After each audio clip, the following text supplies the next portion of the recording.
Hello, hello, hello, and welcome back to Far From Centered. I am your host, Robert Patrick Lewis. With me, as always, is Mike Dawson. And today we've got a guest in the house. He's a friend of mine named Terry. I met him when I was doing my pre-med here at UCLA, and we will go over that a little bit more a little bit later in the show. Also, we have my son Robert in the studio, who I think you can hear in the background, and I think he might make a contribution here a little bit later. So, I want to go ahead and make a little bit of an explanation about the show. Sometimes the show is going to be funny, sometimes it's going to be current events and topical, and sometimes we're going to go a little deep. And I think today we're going to be talking about all the above. I choose people to come on this show because they're just interesting people. I know there's a lot of shows out there that kind of focus on just having celebrities or just somebody else, and I'd rather have people that are just really interesting, intelligent people that maybe have an interesting take on certain things that we can put out there and just have a good conversation. First, I want to put out some thank yous. First, a big thank you to everybody that heard me on Dr. Drew. We actually recorded it a few weeks ago, but it aired this week, and there's just been a phenomenal output. I was there promoting my book, Love Me When I'm Gone, and sold a ton of units and put me back in the top 10. It's now in top 10 for Iraq war books and Afghanistan war books. It's top 10 in the Kindle and everything. Thank you very much. I haven't been promoting it very much. I haven't been putting it out there because I didn't really want to cheapen it, but I'm actually splitting all the profits from that book with great veterans charities like USA Cares and a few others. If you want to see the charities that I do put my support behind, you can go to lovemewhenimgone.com and click on the charities supported and get a listing. I don't take that very lightly. You know, there's a lot of charities out there. Some are really good, some not so much. And so I take that pretty seriously. You know, there's some charities that are doing a lot of good for a lot of folks that need it. And USA Cares is one of those, putting all my weight behind them. So if you were somebody that went out and bought the book, or if you did buy the book before the Dr. True podcast, thank you very much. And pat yourself on the back for giving a little bit of support to some veterans who need it. Also, if you are going to buy the book, great thing. You can link through either the Far From Centered website or Love Me When I'm Gone. There's an Amazon widget on either. If you click through there to buy the book, it doesn't cost you an extra penny, but you'll buy the book, still give a portion of the profits to these charities, and Amazon will kick something back and help support this show. So that's a great little thing where you can be helping a lot of people for the same price it would cost you to just buy it on your own. So thank you very much. I'd also like to say thanks to all the veterans who heard the Dr. Drew show and have been sending me Twitter messages. You can Twitter me at Robert P. Lewis. They've been getting me on Facebook and LinkedIn and everywhere else saying basically, thank you. You know, it really helped me. It really connected. And that was why I wrote the book. You know, I went to a lot of big publishers who wanted me to cut that story out of it and just make it, you know, your formulaic war book. You know, Green Beret goes to training and then war. And they wanted to cut that whole story out of it, the whole human interest, like the love part of it and the whole kind of mentality part that I really tried to focus on. And it's had a great response from the people that have read it, loved it. And for me, it was just kind of a vindication. So thank you to all those people out there who have been sending me messages saying that it helped them, saying they really loved it, because that's why I did it. That's why I wrote it the way I wrote it. It's why I did it. And it means everything to me that it's really connecting with people. So thank you very much. Well, that part of the book makes you human, too. I mean, the whole book, you know, and I know you didn't write it this way, but in the whole book, from my perspective, you're a fucking superhero. Excuse my language. And then at the end of it, you know, it just brings you to human level, a little bit back to earth. And it's like, oh, okay, this guy is a little like me. Yeah, well, that's the crazy thing about writing it, you know, and I wrote it all out of context. You know, I didn't write chapter 1 through 22. I actually wrote Operation Payback first, the one where I got shot and where I got hit in Afghanistan, because it was so just tight in my memory. It was just the big thing that was in my memory, so I had to put that out first. And then I started filling in all the other things, and you don't really think about it as you're writing it. You just tell the story. You know, I put an outline out there, and I knew that the real story had to be in there. So it wasn't like it wasn't a formulaic thing where I went, oh, now this is, you know, act 3, it needs the love to come together, whatever. I just wrote the actual way that it worked and made sure I included those things that I don't feel these other soldiers stories and the other war books are really getting out there. That everybody goes, oh wow, these guys are tough guys or whatever, and they're just killing machines. But that's not it. It's not the whole truth. And I wanted to get everything out there. So I'm glad, man. I'm really glad that it connected, and that's why you and I became such good friends, because after the audiobook, like, it really connected with that 22-hour marathon session we did. And that was the first time I had really laid it all out to somebody. And it was such a great feeling for me to hear somebody else, the first person that really heard it. You're the first person to really hear it in its entirety. And to hear that you liked it so much really kind of gave me a lot of vindication. It gave me a lot of my fervor, I guess, to kind of keep going forward and know that it was really going to do something, help people. So thank you, Mike. I mean, absolutely. In fact, the audiobook, I want to urge people, even if you own the book, you got to get the audiobook, because say you got to make a weekend trip up to the, 5-6 hours away. There's 10 CDs of this audiobook, and it's an awesome story. And I can just imagine that it would make time fly on a round trip, road trip. You should buy it. Yeah, and the audiobook's getting great. It's getting great reviews, and it's my son Robert choking me right now. It's getting great reviews, and so I guess that's another thing for me. Like anybody else, whenever I hear my own voice on like an answering machine, I think, God, that guy sounds like a douchebag. But I guess people like it, and I think a lot of people really like the fact that I read it, and it was not just my story that I wrote, but my story that I lived, and it really seemed to connect with people. So that was good. I'd also like to give a big thanks to my buddy Ian for building the website. Farfromcenter.com is up now. It's how we're getting this on iTunes. So I don't know at what point in the human history you're going to be listening to this, but it is on iTunes. It will be on iTunes as soon as we post it, because Ian built this website. So thanks a ton, Ian. Ian's a great friend of mine. We went to basic training together. We went through special forces together. Funny thing about how life works out, I got, that I wrote about the day that I got shot in Afghanistan. Ian actually got shot in the same village that I got shot in. Crazy, I remember hearing about it thinking, wow, how crazy is that? But Ian's an awesome dude, one of the toughest sons of bitches I know. I mean, amazing guy. I remember going through phase 2 when we were doing one of those just 5-day ultra don't stop walking with 100 pounds on your back. And I went over and saw him, and he was taking off his boots to rest his feet for a minute, and he had no skin. I mean, feet were just hamburger. And he just went, okay, time to go? Yeah, time to go. And just put him back on and kept going. I just thought, God, that's the toughest guy I've ever met. But he's awesome, an awesome guy. The website looks great, so check out farfromcenter.com. And if you're going to go shopping on Amazon, check it out. And, click through the Amazon link there and go shopping. And also, if you're going to go to the Far From Centered website, I'd like to talk about Onnit. Onnit is one of our great sponsors for this show. They were the first sponsor. I met Mike from Onnit after I did the Corolla show and before I did Drew, and he had listened to him, and he really, really loved him. And we started talking about the idea of me doing this podcast, and he just said, yeah, hey, we're on board, whatever you want to do. I've been taking Onnit products for a couple years now. I've been taking Alpha Brain for the longest. I've been taking Alpha Brain for a long time, and it's an amazing thing. It's a nootropic. I could totally nerd out on you. I've had enough pre-med and biochemistry classes to go way off the radar on explaining this stuff. Dumb it down for us. It's a nootropic. It basically supercharges your brain, like your cognitive ability. It's all about the enzymes that help your brain talk to your body. And that's basically what it is. It's a multivitamin for your brain. Phenomenal product. I've never seen anything like it. And I was talking to Terry about this earlier today. I can noticeably tell the difference on the days I take it and the days that I don't. Because the days that I take it, I email myself whenever I have an idea.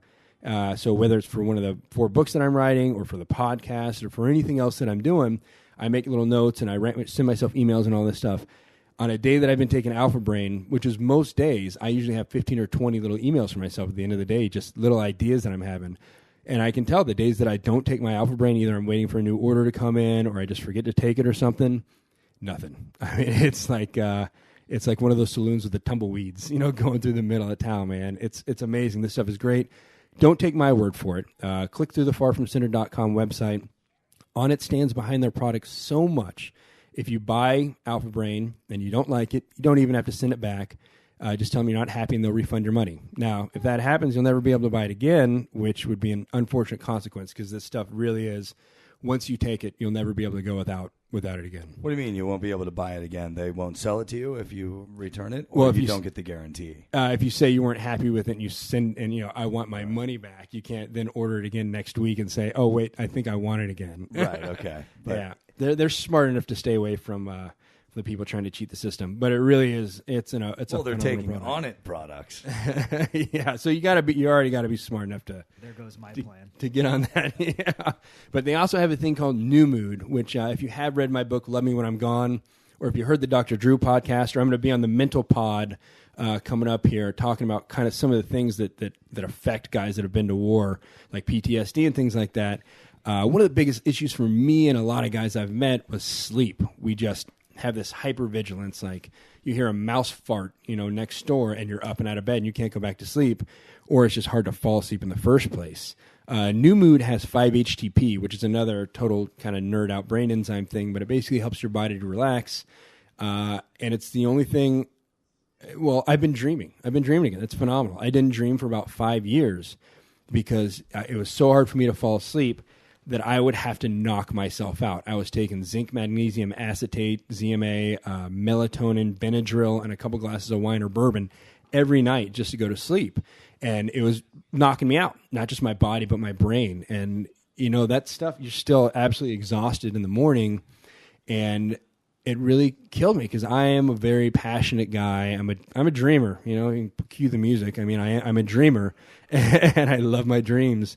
And so it was one thing that really I felt like a part of me was missing for a couple of years, And I've been taking New Mood for the last month, and I'm dreaming again, and I'm sleeping, and I'm actually sleeping, not just knocked out like a dead person. Like I'm actually sleeping and dreaming, and I wake up, remember my dreams, and feel amazing. It's phenomenal. It really is. It helps calm you. It helps calm you throughout the entire day. Great product. That's New Mood. And again, go through farfromcenter.com, click through the On It banner, or you can use the checkout code RPL. They'll give you a discount, and they'll throw a little bit back to help support the show and keep this thing going. So it's great for everybody. It's great all the way around. If you have a comment about any of the stuff that you hear me talking about, you can go to the Facebook, go to the Far From Center podcast Facebook page, go to farfromcenter.com, leave a comment. If you hear anything else, if you had some of the same kind of issues and you want to leave a comment about it, or if you have any other suggestions, anything like that, if you're a band, if you got music or anything like that, leave us a comment. So that's my thing. Let me know. Was your dad around all the time, and did it affect you? And are your kids seeing it differently now? Is that a generational thing? I really do wonder. So we have a thing that I'd like to do. I'm a national spokesman for USA Cares. Every show we're going to do a USA Cares moment. Last time I just told a story about a way that USA Cares helped a family, and I talked to the guys from USA Cares, and they sent me a thank you letter that a family sent them. And I thought, I can come in here and just kind of run my suck about how great they are, or you can hear from a family that's been helped by USA Cares, and that's such an awesome thing. It's so much more heartfelt. So here it is. I've got a letter from a family that they helped out, and it says, "Dear USA Cares, I can't begin to tell you how thankful we are that you helped us out. You have no idea how hard it was for us as a mother and father to worry about how we were going to feed our children. They have already been through so much between deployments, field exercises, and schools my husband has had to go through. They've been so strong. My husband has worked so hard to make sure we have all had a good life. I can't begin to tell you how proud of him I am. He has given up so much to be the husband, father, and soldier we can be proud of. I know it was difficult for him to ask for help, and I promise that as soon as we are back on our feet, we will give back to you. Your help gave us a huge relief we really needed. I'm not sure it's over, but that little bit of relief was much needed. I am truly grateful for everything you have done for us and continue to do for others. Times are tough, but with good people like you all out there, that makes life for others a bit easier again. Thank you so very much for what you've done for my family. It may not seem like much to some, but it was huge for me. Thank you so much from the bottom of my heart. You are all truly amazing." And that's great, man. That really touches my heart, and it makes me feel better. It makes me feel like a better person, doing all I can to help USA Cares out. Hopefully you can do all you can to help USA Cares out. If you want to donate to a charity, time, money, anything you can, even help get the word out there. USA Cares. Click through the links at farfromcenter.com or lovemewhenimgone.com, or you can go see them at usacares.org or follow them on usacares.org on Twitter. And again, buy the book, buy the audiobook, because half of the dough goes to USA Cares. Yeah, yeah, and it's a big help. I mean, it is. There are a lot of charities out there that take a lot of money and don't give a lot back to the soldiers. USA Cares gives a majority of the money they take in right back to active duty and vets. So huge help. Again, check out their website, check out my website, and you'll be blown away just like I was by them. So we have our guest in the studio now. He's my friend Terry. Again, I met him when I was doing my pre-med at UCLA. He's got some really cool ideas on things. So he'll be back after we play this song. The song is Blind by Mike Amabile and Run Over Twice. This song and this album and the band have all been nominated for the 2013 Texas Music Awards. So here it is, Blind by Mike Amabile and Run Over Twice. Open your eyes and you will find me. Put down your disguise and you can be free. All your twisted lies lead to agony. If you spend your time without an open mind, you might as well be blind.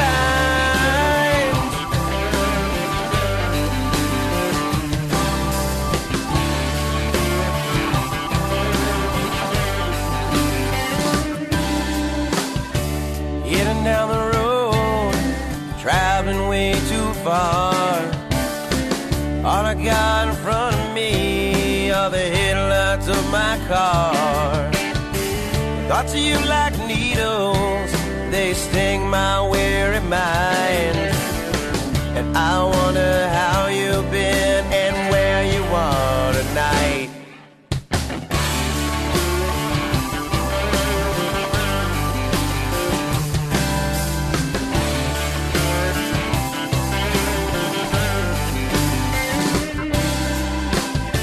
The weight of the world is resting on your shoulder.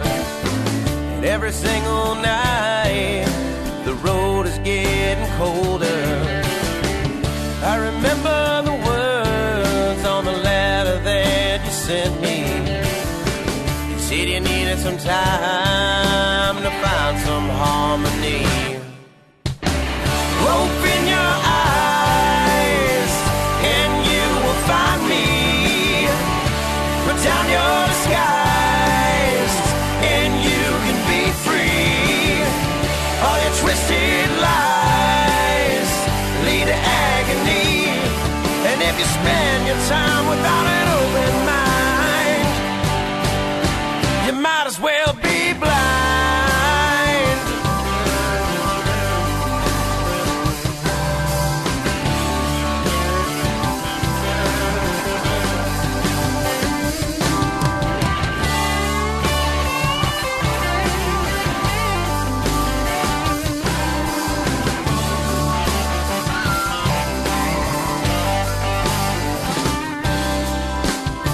I called you yesterday, swallowing my pride.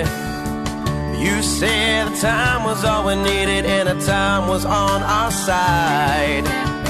But time takes no sides and it has no sympathy.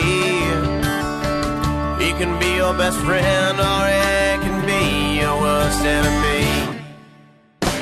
Open your eyes and you will find me. Put down your disguise and you can be free.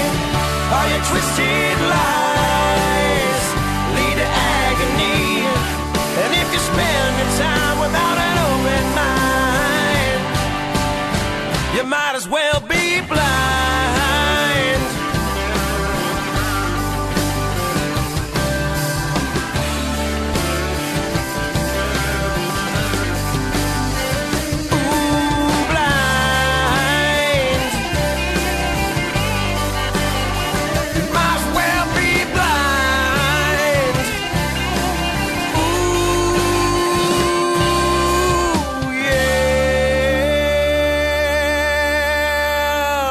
All right, so again, that was the 2013 Texas Music Awards nominated Mike Amabile and Run Over Twice. Go ahead and check them out. And if you like that tune and you want to pick it up, click through the Amazon links on farfromcenter.com and pick up the track or pick up the whole album. It's a pretty good one, and I think you'll enjoy it. Now, as always, we have a little thing I'd like to call the Famous Freemason. It's submitted by Brother Robert Johnson from the Whence Came You podcast, where every week he's going to submit a new famous Freemason, and this one is Stephen Houston, a man that is close to my heart. So here it goes with Brother Robert Johnson and the Famous Freemason. This is Brother Robert Johnson from the podcast Whence Came You and the managing editor of the Midnight Freemasons blog, bringing you this week's Famous Freemason. Robert Lewis being a true Texan, I thought for his second week we could talk about Stephen Fuller Austin.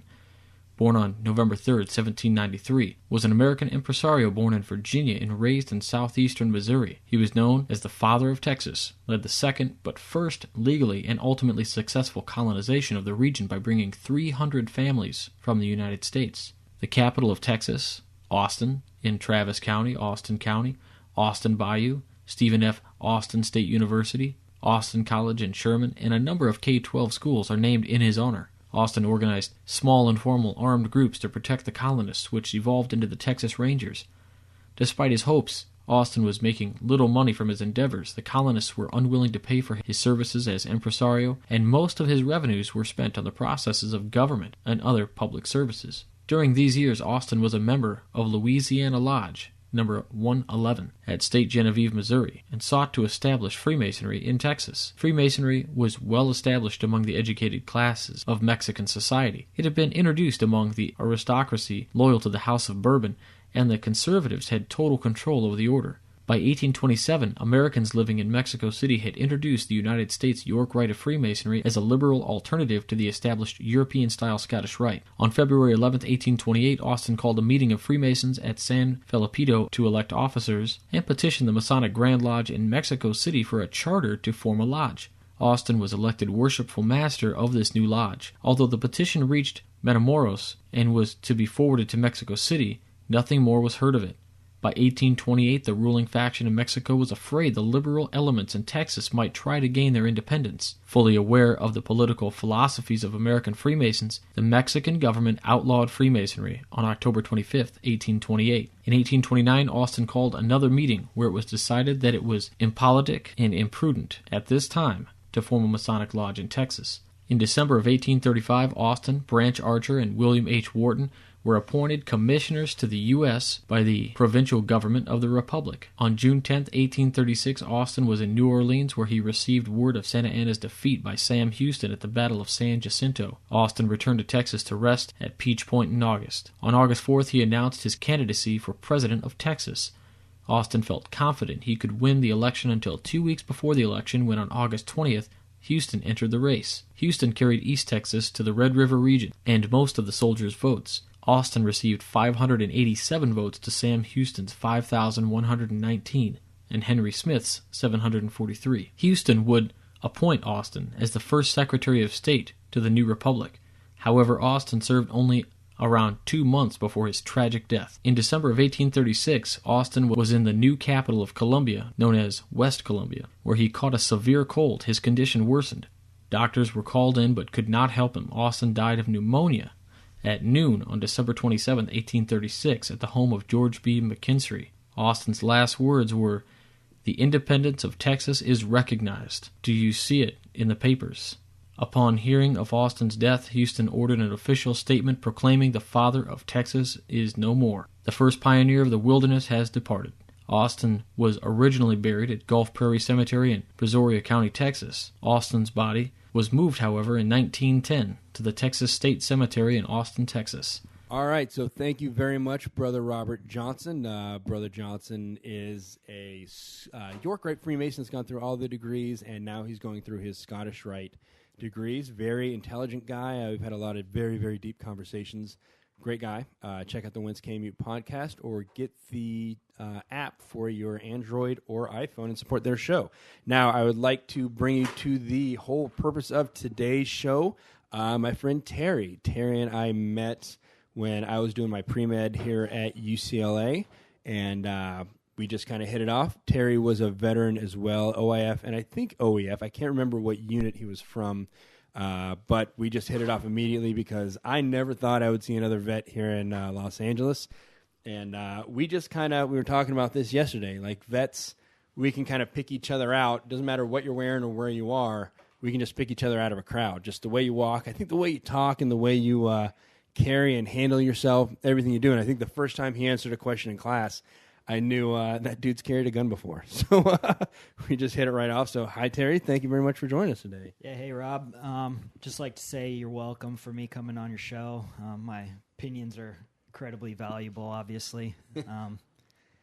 And as for walking around like a veteran, I have no clue what you're talking about, but maybe I do have a John Wayne swagger. I think it is very much a John Wayne swagger. Probably. Maybe even a what's his name? Jeremiah Johnson. I think you might have a little bit of a Jeremiah Johnson in you, too. Something like that. Something like that, yeah. But today I really wanted to talk about a couple topics that would really, I think, benefit by having a vet here and have another idea. Because I can just sit here and run my suck all day. But it helps to have more than one viewpoint on it. And I think ours actually differ a little bit, which could make for an interesting discussion. And it's something that's been talked about a lot in the media lately. And the big one I want to talk about was women in combat. I brought this up on my blog. You can read my blog at lovemewhenimgone.com. And we're actually going to transfer it over to farfromcenter.com so you can see it. But the thing about women in combat that was getting me lately is I've seen a lot of people talk about it in the news, and they seem to bring up the most common, easy things to talk about and the easiest things to discount. They talk about the whole physical stature idea that women aren't as strong. They bring small up brains. Yeah, they say. Well, I mean, they say anything that they can to make it seem like it's not an issue. It's science. It's science. Yeah, and that's basically what it is. You get people to get up there and just say whatever they want and then go, it's science, or I have a study to back it up. Don't doubt me. You know, I read it in Science magazine. You cannot doubt me, cannot refute me. And they just, I don't know, man. It seems like every news channel that I watch, because I watch them all. I'm not just a Fox News guy or CNN. I like to kind of see them all, but they all do the same thing. They all get a talking head that on paper looks like he should be the best guy to talk about it, and they're never the best guy to talk about it. And just like watching a war movie with a veteran, whenever I watch the news and they have a general who's been out of it for a decade, I end up screaming at the TV going, dude, you don't know what you're talking about. And and that's just how it ends up. So I thought it'd be a good idea to get two guys who have been on the ground to talk about this issue. I know I've been to Iraq, I've been to Afghanistan, I've been to North Africa, so I have an idea of kind of the culture that we're dealing with, and I'd like to get your kind of perspective on it as well. And I have two things that make me think it's not a good idea. So you're against it? I'm against it, but it's not because I think women aren't strong enough. That's not at all. I think women are... You hate women. Yeah, and that's what it's going to come out as. But I said it in the beginning of my blog. My wife is tougher than me. Ladies, I'd just like to say I love women in combat. Yeah, I know you can't see, but Terry's a bit of a ladies' man. He's definitely better looking than me, better spoken than me. I think, if I was a woman, I would sleep with you. Yeah. So I think that's... I have many leather-bound books. Do you speak Spanish? But yeah, one of the things that I say, my wife I know she's tougher than me, having two kids. I've got, wide-shouldered kids. She's had two kids by natural delivery, so I know she's tougher than me. She's a better shot than me. I know she's smarter than me. And she was a nationally recognized cheerleader. She's been an athlete her whole life. But it's not about the women, and that's what they're trying to make the issue into. It's about where we're currently engaged, and that's where I see it. Having been on the ground in Iraq and Afghanistan and Africa, like I understand the mentality that we're working with, and I think if you put a woman, because the way that we get intel now is guys on the ground are going into the towns to get intel, and if you're sending a woman in there, because that's ostensibly what's going to happen. Because if you put women in the infantry or in special operations, wherever they're going to go, eventually, unless you say we're going to put them there but not promote them or not put them in leadership positions, you can't say that. So if they end up there, they're going to one day be on one of the small elements that's going through a village, and it's their job to get intel or go to a shura or meet with leaders to try and figure out where the bad guys are. And when you get the culture that we're in that doesn't care about PC, and they don't care about political correctness. They don't care about how progressive we are.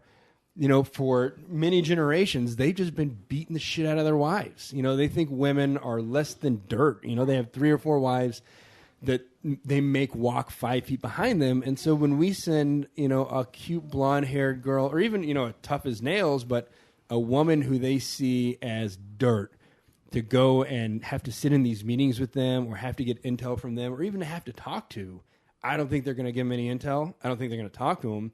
But even worse, like, what if they do what they've been doing for centuries, and the woman says something they don't like, and they just backhand her?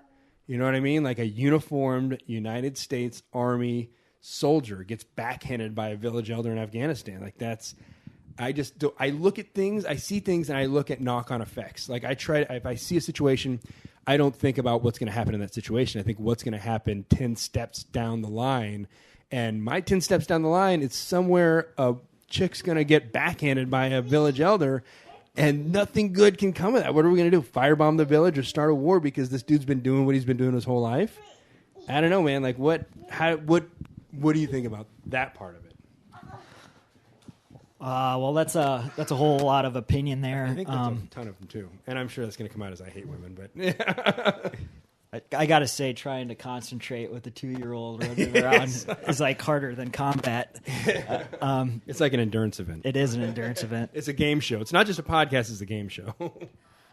I think if you ignore 50% of the population in a combat zone, you're really missing out. Basically, we talked about this last night, and in any kind of, I guess this is unconventional warfare per se in Afghanistan currently, we're really fighting an information war. We have more force. Everyone knows that. But what we don't have is information on who we're fighting. And the only way to get that information is tapping into the entire populace. And, whether they have a vocal opinion or not, they still have half that information of what's going on, and ignoring the fact that they don't know what's going on out there. That's a broad assumption, and we got to get it out of them. Well, and that's a really good point, and I talk about it in Love Me When I'm Gone also in the chapters when we got to Afghanistan, how we could tell a good village or a bad village immediately by the kids, because a man in Afghanistan can go to the mosque and hear, death to America, kill the infidels all day long, and still come out and shake your hand, and pretend like he's your friend and invite you to dinner, but secretly want to kill you. But we found the kids can't do that. If they have a father that hates us and wants to kill us and talks about that all the time, the kids don't have that in them to really hide it.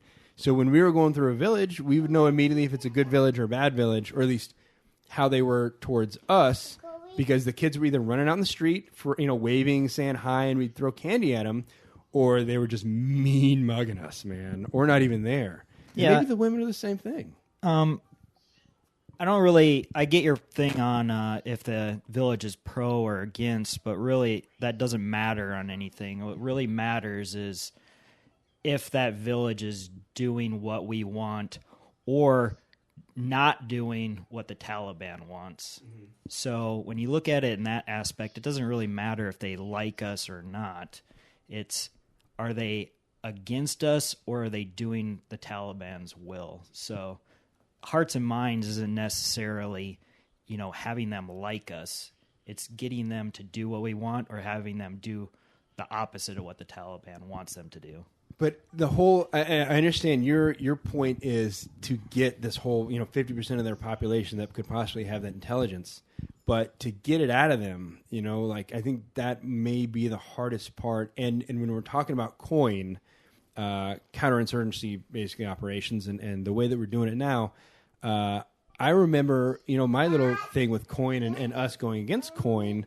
We went in, the Green Berets are renowned for the bearded guys. We're the guys with the long beards and long hair in Afghanistan. And I remember we went in, we had relaxed grooming standards. So we go in there with the big bushy beard and the long hair. I got a picture on the back of Love Me When I'm Gone of me and my Haji gear with a big old bushy beard. And I loved it. And it was great because we were well received, because in Afghanistan, that's a picture of manliness, is how big your beard is. And if you don't have a beard, they call it the chogi boy. You're the guy that gets basically raped all the time. And so that's like a picture. What? The guy The that Chogi boy? Chogi boy, yeah, the dudes that can't grow facial hair are the guys that get raped all the time. And this is going to be, I know this, I'm going to get strung up for this one, but it's something that, you don't hear about it in the media here, but I mean, they have a very large homosexual culture because they believe you cannot have sex with a woman before marriage. It's a sin in the eyes of the prophet, right? So it's a sin in Islam to have sex with a woman before marriage, but there's nothing about boys. There's nothing about little boys. And the Romans did it. I mean, it's not like it's a first time it's ever happened in existence, but it is a prevalent thing there. And so if you're a guy that can't grow facial hair, I guess you're considered kind of a woman, and so they don't see anything wrong with it. We actually had a Terp named Joseph that we used to make so much fun of him because he would talk about that. He would talk about, the locals having sex with little boys that couldn't grow facial hair. And we'd go, "Are you kidding me? What? They're gay?" And he'd go, "No, man, that's not gay. That's just the way it is." And he'd go, "They're having sex with boys? That's gay." But they also have a very masculine culture, so they take that as a big offense, but they don't see it as gay. So it's just weird the way that they see it. But trying to get back to my point. Well, on that, I mean, again, you're looking at it from a Western perspective, and which is, again, completely what we're doing wrong in all these wars. Yeah. Is you're looking at it of that's unacceptable in my culture, and then you try to impose your will on them. We weren't making judgment about it. It was just we were trying to. I think you will. Yeah, well, I mean, and even if we were, more with Joseph, it was trying to point out that hypocrisy where if somebody there had come out and said they were gay, they would stone him to death. They'd kill him. But at the same time, they're having sex with little boys. And that's completely fine. But if two grown men were having sex together and wanted to get married and wanted to be gay, they'd stone them to death. That's the way they are. But the way that the modus operandi now is fine with them. And they don't call it gay. But it's still the same That's thing. just one aspect of everything that's going wrong is we're focusing in on those topics which don't matter at all. Yeah. What is our actual purpose there? And is it to stop homosexuality in Afghanistan, or what is our actual purpose there? Right. And again, we try to impose our will, and that tries to influence our end state of there, which is trying to change an entire culture, which I think is a pretty next to impossible task. Daunting. I mean, it's a hell of a daunt because they've been the way they've been for centuries. And that's another thing I kind of wanted to just ask both of you. Do you think that having women in combat in Afghanistan, where they've for hundreds and thousands of years have treated women exactly the same way, do you think that may open their eyes a little bit to the way the rest of the world works, or do you think it would just make them hate us more? I think, in my opinion, they're probably looking at our women in combat probably the same way we look at them having sex with boys, just in a completely, really odd viewpoint, wondering why we're doing it. Yeah. And they probably accept it, but I'm assuming they're talking about it just in circles just like this, probably without the technology and recording it. Yeah. Bringing up the same topics. Yeah. So, But why are we doing it? Are we running out of dudes, or is it really equal rights? I think it's all political posturing. I don't think it's even equal rights. I think it's just something from a Democratic president that's trying to push a super progressive agenda, or they call it progressive. I call it ultra liberal or leftist agenda, and it's more about putting it on paper. It's more about saying, okay, now we have a black president, now we have women in combat, which is Israel's been doing for years. So we're not the first, but we're making it seem like we're the first. I don't see any problem with it. I think if a woman wants to go and lay down her life for her country, so be it. Go. You got it. Yeah, and I'm all for it. I'm not saying I'm not, and I guess that's, my wife calls me a hypocrite all the time because my views are all over the place, and that's why I'm calling this Far From Center, because I don't subscribe. You can't call me a Republican even though I'm conservative, because I also have, I see nothing wrong with gays getting married. I've seen nothing wrong with gay rights because they're not bothering me. My idea of conservatism is that the government doesn't have a place to tell you what to do. That's not the government's job. But I am kind of all over the place, and so I'm all about them doing it. I just think where we're engaged in combat right now, I see it as a bad thing, because the people that we're trying to win the hearts and minds of are going to see it as a slap in the face. I feel, just the way I've seen their culture. Again, from your point right there, you're trying, when you're using hearts and minds, you keep on inferring it as winning them to win them over, make them like you. Mm-hmm. It doesn't matter at all, in my opinion. Bringing it back to women in combat, is it a political thing? I think it's ignorant to say it's not a political thing, but it's also a tactical and strategic move. How many women did you talk to on a daily basis when you were downrange? None. And, I was a medic, so we would even have these big clinics where we would go into a place that had no doctors, had never seen an actual doctor. We did it in Africa, we did it in Afghanistan, we did it in Iraq, and they wouldn't even let the women come see us, and there's plenty of women that have an OB here. But was it, when you were doing these medical clinics, was it guys running the medical clinics, or did you have women doctors there also? We found that we would have to bring in women doctors and do a separate men's clinic and a women's clinic, or they just wouldn't even let the women show up. Yeah, which is exactly my point, is you need women in combat to be able to talk to that 50% of the population. Even if it's them coming in and talking in a medical clinic or whatnot, even if you're not asking them pointed questions, you can, get that women's viewpoint of that village. Is that village pro-Taliban, pro-U.S., just in everyday conversation as you're treating them for whatever is ailing them. And they're not going to talk to a guy. Mm-hmm. Their husband won't let them talk to a guy. Mm-hmm. So ignoring that 50% of the population, does your wife know everything about you and probably what you're doing on a day-to-day basis? Well, we've known each other since we were in high school, and that's the thing that I like to say. We know each other's dirty secrets. We've known each other for so long. But there's still a lot of stuff that, she doesn't. Well, my point is that if you're not going to tell me what you're doing, maybe I can get someone to talk to your wife, right, and she will tell me or tell that girl what you're doing. And that way you can get more information. It again goes to the fact that this is an information battle, not a force on force. We're fighting a war, and I think everyone in the world agrees that we're a more powerful force. Mm-hmm. But it doesn't matter how much power we have if we can't hit what we want to. You can only hit what you can see, and if you can't see it, you can't hit it. You're just out there floundering around, blowing up stuff for no apparent reason, and you need that information to be able to see stuff so you can hit stuff. Well, maybe that's the issue. Maybe it's the naming, because my argument isn't necessarily about women in combat, because they're there. I mean, they're there no matter what. We have bases all over the place, and there's women all over the place. I specifically have a problem with women in the infantry and in special operations, like those specific combat jobs.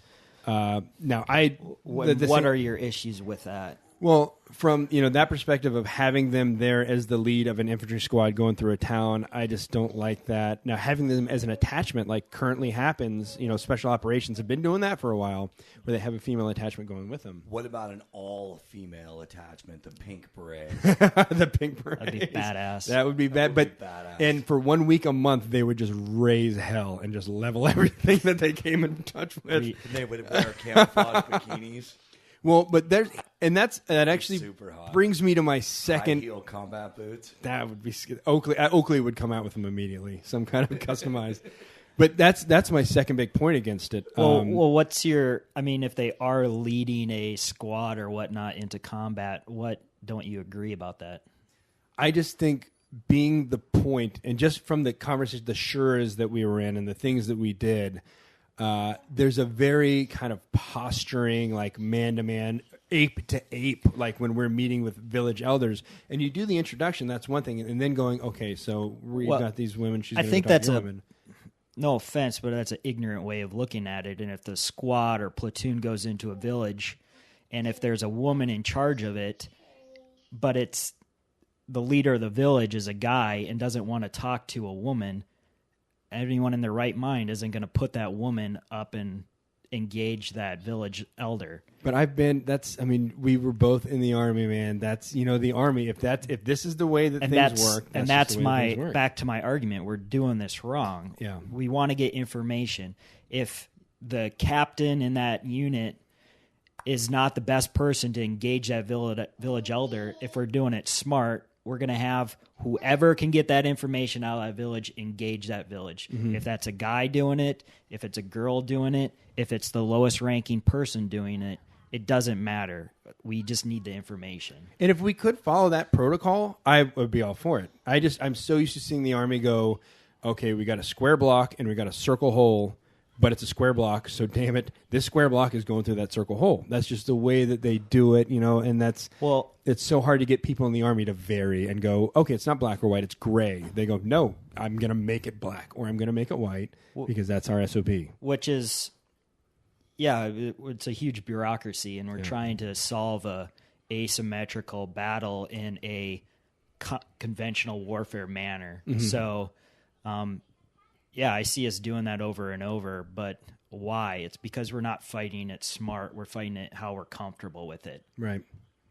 Yep. To add a little bit to Terry's point, possibly build on here, there's a thing that I call the UGN. It's the Underground Girl Network. If you tell one chick something, you've told every girl. Yeah. Because especially if you say, don't tell anybody else. It'll spread like wildfire. They'll each tell two. Mm-hmm. They'll each tell two.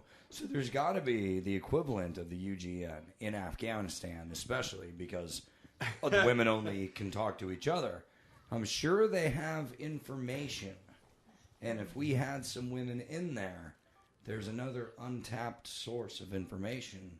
And that's from the lady. Terry's point, and it's a good one. And I hate to shit on my own point, but I'm about to do it in twofold because I'm about to shit on my own point and admit that I've seen Sex in the City. But I'm married and I got 2 kids, so I'm fine with it. All right.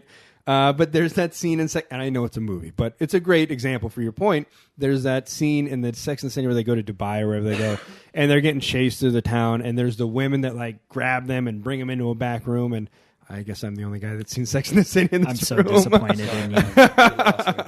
But they... You had me at sex and then lost me in the city. I need to go. Yeah.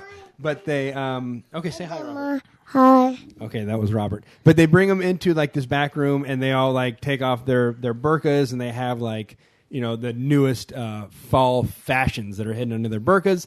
And they do exactly like you were talking about. They all become Chatty Cathy. They all become best friends because they have this like bond that a guy would never have with them. It's the UGN. Yes, the UGN. You're right. I think... And I don't doubt that. I just... my only issue is having them in the infantry. That's the only thing I was worried about. I don't have any issues with them being in the military for, that information thing. What I do have issues with is if you're lowering standards when they're joining these units.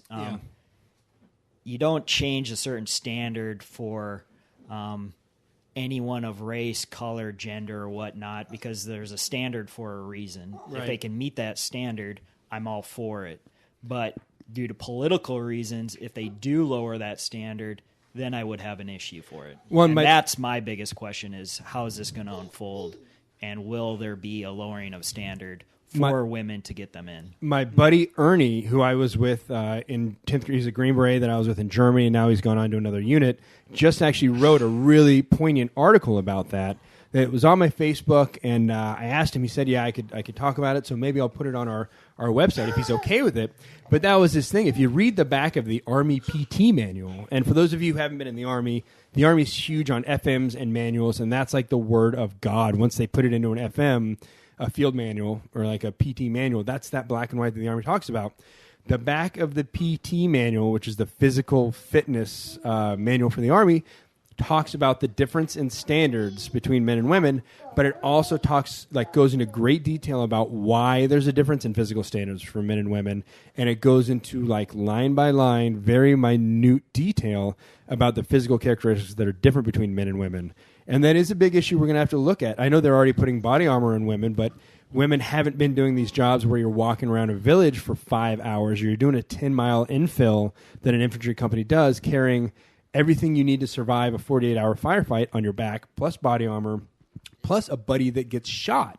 Right, you and know? the chicks that bring a hairdryer, nail polish. Tampons every once in a while. You know, you get wet, the rain starts, and you got a packet of tampons in your rucksack. That's what I find like 20 pounds. interesting is that I feel like the military is almost moving back in ways. You know, there was equal rights and gender and all that stuff, and I'm reading a lot of stuff now about how people just need to recognize that there is differences between guys and girls. It's just the way it is. And if you don't come to just accept that and embrace that, you're just swimming upstream. So them thinking that women can do everything in the same way guys can is just pretty myopic view of things. So, well, there was a really good article that came out recently, I think in the last month or so, about that and about like Neanderthal. That was a big question for a long time. Why, you know, Homo sapiens made it and Neanderthals didn't.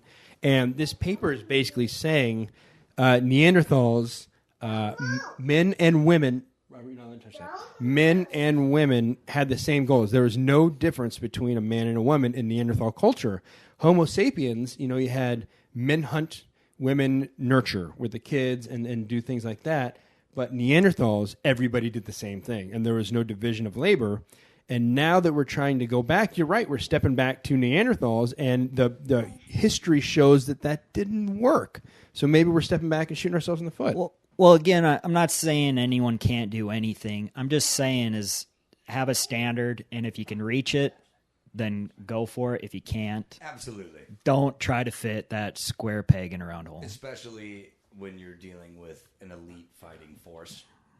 At war. That's just a no-brainer. At war. Like, if we were doing this in peacetime and we were going to mess around with it and see how it worked out, that's one thing. But we're going to be sending these women into... I mean, they've been in combat jobs as long as we've been there, understandably. But there's a big difference between being in a combat zone and being in an infantry squad walking into... doing a movement to contact. Speaking of being in a combat zone, we all know when you go... downrange, you aren't allowed to have sex. Right. It's against the law. Mm-hmm. You got to address that topic. If you have a bunch of 18 to 21-year-old guys mixing with a bunch of 18 to 21-year-old women, what's going to happen? You're setting guys up for failure. And everybody, the outlook right now, people always think that men are like the horn dogs, that women don't really have a horny bone in their body, and that's a very big misconception. I heard about guys that were drill sergeants in females basic training about some of the things that women would do when they had to go the 2 months without seeing a dude or doing that, about the crazy stuff they would find women doing, because it is just like us. And most of the military is that 18 to 21-year-old age range, and their hormones are going crazy. If you put them in a tent together, because that's the God's honest truth about an infantry squad, is you live, breathe, eat, sleep together all the time, and you get two hormones just going crazy. It starts getting spring where the pheromones are going nuts. I don't think they're going to be able to control it. Well, I think they can control it, but it's just you're just setting up. You're mixing spark with gas, right. Yeah. And you're asking for issues, and you're basically messing with people's careers. Or you're saying this is against the law, but we're gonna put all the ingredients there to set you up for failure. What's gonna happen in a room with a whole bunch of cans of dog food and a can opener, but we're gonna be cooking ribeyes right over here. You cannot eat the ribeyes. The dog food is all yours. That's like sear right there. You're going to eat the ribeye. It is. It'll be sear school. But that's, yeah. And that, I want to bring up a quick second subject. I just said that women are tasty steaks. They are tasty steaks. They are tasty. But one of the things that really got me from the medic perspective, like I was a medic. I was an 18 Delta. And I've read and heard things about the Israelis and the things that they found when you have a unit that's mixed with men and women from a medical perspective. In combat, when somebody gets hit, you usually don't just have one person hit, right? You usually get 3, 5, you usually get a group of people that get hurt from an IED